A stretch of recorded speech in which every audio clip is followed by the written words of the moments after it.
No, but I just thought that maybe Yeah. companies would give you pieces because of, the work you've done for Well, them. So. I have a big vase at home. Probably the biggest mold I ever made. And that rascal stands about that tall, and Wow. it's that big around. Whoa. And I mean, that was a big mold to make. Yeah. Yeah. Wow. It was made for Pilgrim glass. Okay. And they made it out of black glass. Mhm. And I went down there one day, I told him I want one of those samples. Sure, I'll have it ready for you when you leave here. So I've got one of that at home. Wow.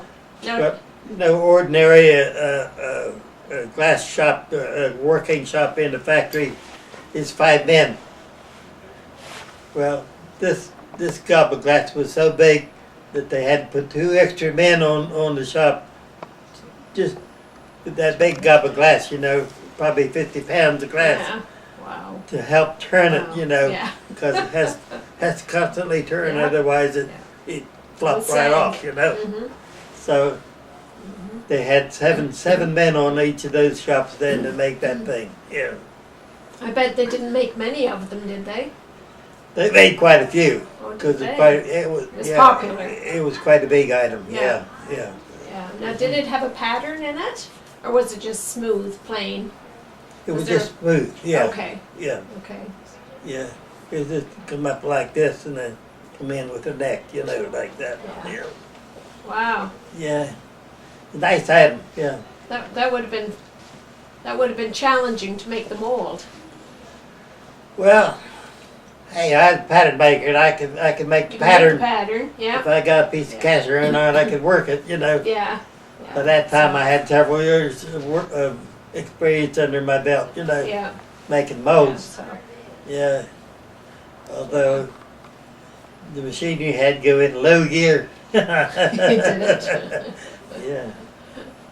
Yeah, I had a great big lathe that could swing that big a piece, What was that? 3 parts? A 3-part mold or a 2-part. A 2-part. Two-part mold. Tell Yeah. us about applying the handles. Yeah. Well, of course, when this comes out of the mold, then it's still stuck on the blowpipe. Mm-hmm. Okay. Then you take it down on. Have you seen the factory? The chairs. I've been in- Sitting Yeah. on that chair. The bit boy comes along with the gob of glass, and they shape it on the steel plate, or they stretch it out, and then it comes out, and the bit boy holds that piece of glass up here, and the handler gets a hold of it with his shears, and helps him get that glass right down where he wants it, Mhm. Then they stretch it out, and he cuts it off real quick, and catches that and makes it fold in here like this, and makes it fasten on right there. It, it's a very skilled Right. job, very skilled. Would there be a person that's all they do is just apply handles? Yes, yes, Okay. yes. Then After he's probably a blower at one time, or maybe not. Maybe he just worked his way up into that. Maybe he was a gatherer and was used to stretching glass, right. shaping it, Right. But Yeah. yeah, but like I say, the one that I'm thinking of was that's all he did was handle mold Yeah. jugs, Wow. But he was very close friend with the family, and he turned out to be my godfather. Is that right? Yeah. Of course, like I say, all those old guys are going down. Yeah. Yeah, that's, Some of the ones that put the handle on, did they not have their own special little tool so that it made a mark on the handle so they knew that this was their handle? Like, did it? some of them people leave, did, but not most of them didn't. not ordinarily. Oh, okay. No. Okay. Yeah. especially the guys that were making little custom stuff, you know. Mm-hmm. They were, or paperweights or something like that. They would have their initials and imprinted on the glass, you know. Yeah. Right. Yeah. So when you retired, did your mold company close? Or No, I was fortunate. I was losing my hearing, and of course at that time it was early 1980s. mm-hmm. Yeah, 1880, 84. Yeah, I was losing my hearing, and I was wearing a real strong hearing aid. This ear had just gone completely, and I was wearing a real strong hearing aid here. But I was having difficulty talking on the phone. Mm-hmm. Okay. Well, I was still making a lot of molds for Pilgrim Glass down in Huntington, Mm-hmm. and he didn't want to lose his mold maker, so because we was making a lot of molds for him, you know. So one day we were talking on the phone. He says, "You're losing your hearing."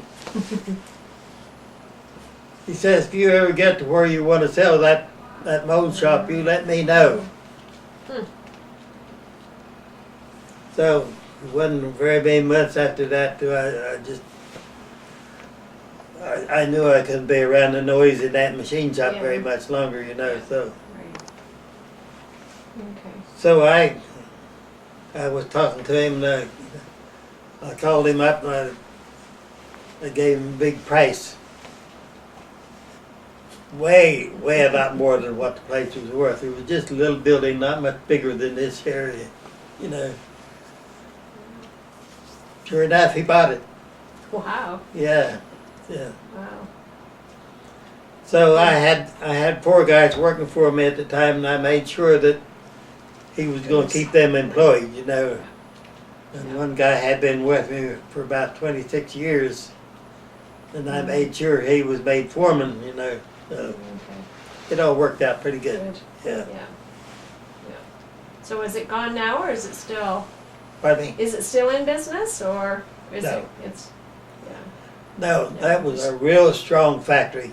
I'm surprised you hadn't heard Pilgrim Glass. I've heard of it. Mm-hmm. That was a real strong big business. Yeah. Yes. And several years ago, well, he kept the mold shop going for about 8 more years. But you know, like I say, all the foreign glass come in, Yeah. and you just couldn't get the orders to keep the big factory going anymore. So eventually he shut that place down too. Okay. So the Yeah. mold shop shut down at the same time? Yeah, he kept the mold Okay. shop going for about 8 Okay. years, and then he shut it down. And I think maybe about a year later, his factory shut down too. You know,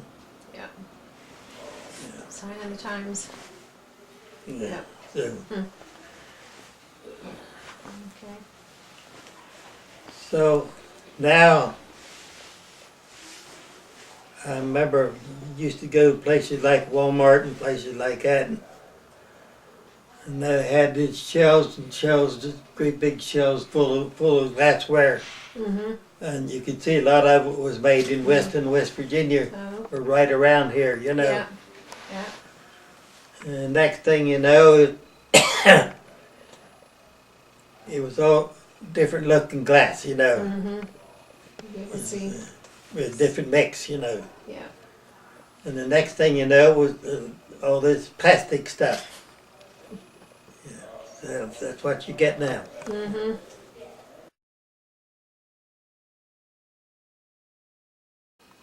Several days after the interview, Paul sent along these additional comments.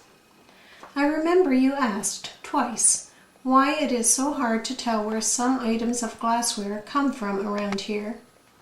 I inferred that my Uncle John Pertz was the factory manager at West Virginia Glass, and my Uncle Steve Pertz was factory manager at Louis Glass, which made it easy for the 2 factories to exchange glass molds. Looking deeper, a Mr. Louis Wohank was the original and major stockholder of Louis Glass. Hence, the factory was named after him. He was a very astute businessman and over time acquired much stock in West Virginia glass and could therefore order that molds be traded between the two factories. In the early 1950s, Mr. Wohank built another small factory in Weston Glass, I believe, another in Glenville, West Virginia, and yet another in Huntington, West Virginia. Rainbow Art Glass, I think. Originally, Mr. Wohank would go to Europe to visit relatives, and while there, find out what glass was selling well. He could pick up a piece of the good seller and bring it to my father and request that we send a complete line of that item to each of his 4 factories, Louis, Weston, Glenville, and Huntington. That was a good order for our beginning business, and my father taught me how to design the various items, cordials, cocktails, wines, sherbets, goblets, etc., and get the calculations right for each item. My father and his business were well respected in the glass industry. He had a solid dose of self-respect for himself. When we first started the mold shop, customers would come and want copies of certain molds, but my father let them know in no uncertain terms that we could not do that. We never once duplicated any mold in our 40 years in business. Yes, they would come, bring an item, say, change this, alter the capacity, change the bend on stems, and we saw to it that it was a different shape and capacity, although still somewhat similar to the original item. When we started in 1947, Dad was the main cog, and the shop easily became Weinberger and Sons. Then, when he passed away in 1954, it became Weinberger Mold Shop until I sold it in 1956. Then it became West Virginia Mold Shop under the ownership of Pilgrim Glass in Culloden, West Virginia for about 8 years, when it was closed for lack of business. Pilgrim sold it to one of the employees, who moved all the machinery and tools to his hometown in Buchanan. Looking back, I very much enjoyed the mold shop work, had some very good employees, and I am proud that the work we did enabled many, many people beyond our doors to find work in the various factories, especially in this area.